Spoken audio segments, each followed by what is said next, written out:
বন্ধুরা সবাই কেমন আছেন? সবাই আশা করি ভালো আছেন। আজকে দেখেন আপনাদেরকে লাউ গাছ দেখাতে নিয়ে এসেছি।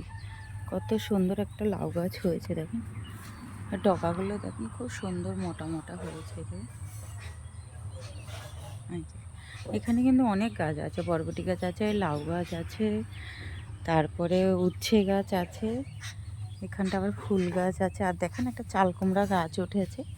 এই যে এটা নিজে নিজেই উঠেছে, ভাবছে গাছটাকে একটু যত্ন করলে না গাছটা উপরে উঠে যাবে, একটু মাটি দিতে হবে গোড়ায়।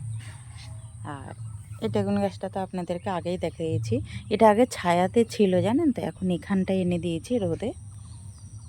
আর জবা ফুল দেখেন কত ফুটেছে, এটা পঞ্চ জবা, দেখেন পুরো গাছটা ভর্তি হয়ে ফুটেছে। এই যে এই ফুলের পিছনে কিন্তু একটা কাহিনী আছে, একদিন আপনাদের সাথে শেয়ার করবো এই কাহিনীটা। মানে লোকের মনের ভাবনা সোচ কেমন হয় সেটাই বলবো একদিন আপনাদেরকে।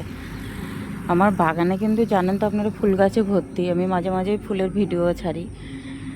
এটাও একটা ফুল গাছ লাগানোর পেছনে একটা মানে বজায় আছে কেন লাগিয়েছি।